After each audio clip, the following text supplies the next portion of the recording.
पुण्य की प्यास। जितनी प्यास आपको पैसा कमाने की है 24 घंटे की, हर तरीके आपको आते हैं कि पैसा ऐसे भी कमा सकते हैं, ऐसे भी कमा सकते हैं, ऐसे भी कमा सकते हैं। मोक्ष मार्गी 24 घंटे सोचता है कि मैं पुण्य कैसे कमा सकता हूं, क्या मौका मिलेगा। मोक्ष मार्गी के पास धन नहीं है, मोक्ष मार्गी के पास कोई सामग्री नहीं है, लेकिन वो मोक्ष मार्गी है। गृहस्थ होकर के भी मोक्ष मार्गी है। गृहस्थो मोक्ष मार्गस्थो। अगर राग द्वेष से ऊपर उठ करके उसकी दृष्टि जिनेंद्र भगवान की तरफ है, मुझे प्रभु की सेवा करनी है, तो वो मोक्ष मार्गी घर के अंदर लेकर के क्या पुरुषार्थ करता है। मंदिर जाता है वही मोक्ष मार्गी, सामने पुजारी चंदन घिस रहा होता है।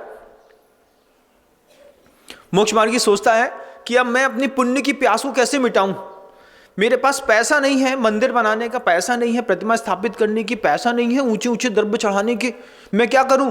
तो ये पुजारी चंदन घिस रहा है तो उसको हटाता है, भैया चंदन हम घिस देते हैं, दुनिया भर के लोग पूजा करेंगे, कम से कम हम इतना पुरुषार्थ तो कर सकते हैं कि हम चंदन घिसने का पुण्य कमा लें। तो उस मोक्ष मार्गी ने चंदन घिस दिया। उस घिसे हुए चंदन से उसने पूरी कटोरी में व्यवस्थित रूप से लाकर के संतुलित करके रख दिया। कहता है अब इस पूरे चंदन से मंदिर जी के अंदर जितने लोग पूजा करेंगे, चंदन घिसने का पुण्य तो मेरे हाथ में लगेगा। ऐसी मोक्ष मार्गी की पुण्य की प्यास होगा करती है।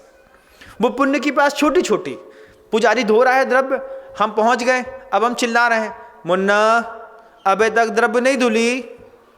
भैया अगर तुमको पुण्य की प्यास होती तो सिर्फ एक थाली से दूसरी थाली में चावल चढ़ाने से पुण्य नहीं बढ़ता।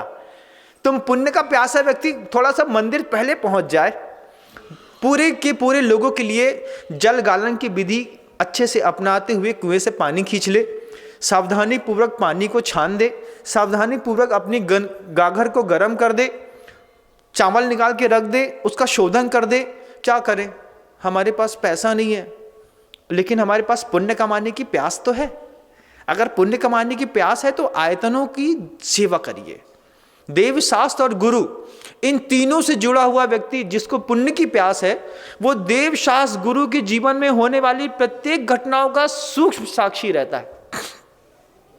मंदिर के अंदर किताब में दीमक लग रहा है, वो चुपचाप जाता है, किताब को व्यवस्थित कर देता है, कवर चढ़ा देता है, माँ जिनवाणी की सेवा कर देता है, फट गए हैं तो ठीक कर देता है। साधु महाराज गांव के अंदर आए, अगर आपको पुण्य की प्यास है तो पुण्य की प्यास में आप क्या कर सकते हैं। हमारे घर के अंदर बिल्कुल व्यवस्था नहीं है महाराज, 1 मिनट के लिए घर के अंदर चौके की शुद्धि नहीं रहती, आलू प्याज लहसुन से घर भटा पड़ा है, क्या करना फिर। लेकिन पुण्य की प्यास तो है ना, घर के अंदर लगता तो है कि काश हमारे घर के अंदर भी कोई साधु महाराज का आहार लगा होता, चौका लगा होता। अगर आप अपने घर के अंदर आहार नहीं बना पाते, नहीं पड़गाहन कर पाते, नहीं चौका लगा पाते, पुण्य की प्यास जिसके मन के अंदर जगी है, वो क्या करता है कि देखो उनके यहाँ चौका लग रहा है, अपने यहाँ गाय है तो गाय का शुद्ध दूध अपन उनके घर में पहुंचा देते हैं, उनके यहाँ लग जाएगा। अब उसको भी 100 रुपये 50 रुपये 70 रुपये लीटर में चौके में जिनके यहाँ लग रहे हैं उनके यहाँ आपने दूध बेच दिया। तुम पुण्य कमा सकते थे 2-4 लीटर दूध दे करके, लेकिन तुम्हारा विवेक ने तुम्हारा साथ न दिया।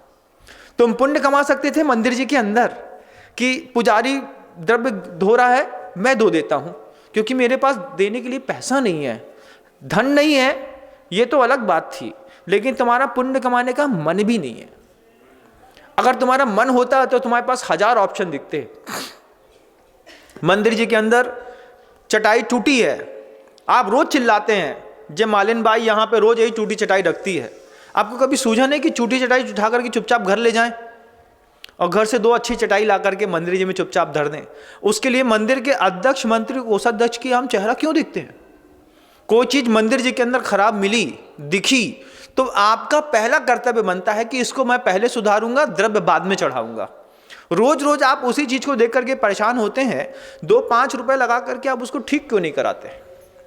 नहीं, वो अध्यक्ष का काम है, अध्यक्ष क्या के लिए बने हैं, अध्यक्ष को दूसरे काम दे देंगे, आप ये छोटा छोटा काम संभाल लो।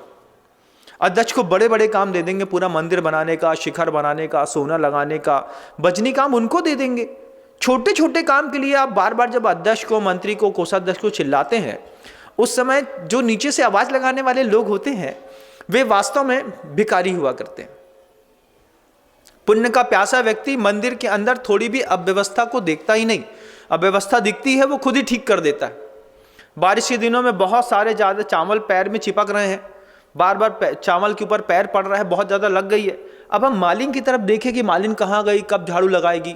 तुम झाड़ू की तरफ देखो। मंदिर जी के अंदर झाड़ू लगाने वाले के कर्म भी बहुत तेजी से झड़ते हैं बंधु। ये पंजाबियों में तो इतना खूबसूरत तरीके से चलता है कि मंदिर जी के अंदर वो अपने गुरुद्वारे के अंदर किसी भी कीमत में झाड़ू नहीं घुसाते। जितने भी पंजाबी होते हैं वे महिलाएं, माँ बहनें होती हैं, वे अपने पूरे दुपट्टे उतार करके दुपट्टे से पूरे के पूरे मंदिर जी के अंदर अपने गुरुद्वारे के अंदर पोंछा लगा के साफ कर देती हैं और चुपचाप वही दुपट्टा अपना सौभाग्य मांग के ओढ़ती हैं और गुरुद्वारे से बाहर निकल आती हैं। आपको भी इन चीज़ों से इंस्पायर होने की ज़रूरत है, कुछ और बहुत अच्छा ज़िंदगी में सीखने की ज़रूरत है कि पुण्य की प्यास भी होती है मनुष्य के अंदर। पुण्य की प्यास आपकी सफलीभूत हो, आप खुद अपने लिए पुरुषार्थ करिए। साधु के साथ जाकर के देखिए, गुरुदेव हैं, मुनि महाराज है, किसी को ठंडी के दिनों में क्या ज़रूरत है, गर्मी के दिनों में क्या ज़रूरत है, मैं इनके लिए क्या योग कर सकते हैं। सिर्फ पैसा पैसा पैसा से धर्म की स्थिति नहीं बनी रहती। पैसा जरूरी तो है, पैसे से इतने बड़े बड़े तीर्थ क्षेत्रों का निर्माण होता है। आपका सामर्थ्य है तो आप वो भी दान करिए, लेकिन जब आपका पैसा दान देने की सामर्थ्य ना हो और बिल्कुल लिमिटेड आपका पुण्य हो, उस समय एक मोक्ष मार्गी के अंदर मैं किस तरीके से पुण्य कमा सकता हूँ, देव शास्त्र और गुरु को निमित्त बना करके हर चीज को अपना लेता है। कुछ नहीं मिलता है, पुण्य कमाने का कोई मौका नहीं मिलता है, तो अंतर मन के साथ अपने माथे को जिनेंद्र भगवान की प्रतिमा के समक्ष ऐसा झुकाता है कि भगवान बस आपका सहारा चाहिए। अभय रुचि से आचार्य सुदत्तवर महाराज कह रहे हैं कि देखो तुमको क्षुल्लक के व्रत दिए हैं, अब ये क्षुल्लक के व्रत तो दे दिए, लेकिन क्षुल्लक के व्रत से महाव्रती बनने के लिए जो विशेष तरीके का पुण्य चाहिए है, उस पुण्य की प्यास अपने अंदर जागृत करो और संग में रहने वाले प्रत्येक साधु भगवंतों की बहुत अच्छे से सेवा और वैय व्रत इत्यादि के माध्यम से अपने पाप का प्रक्षालन करो।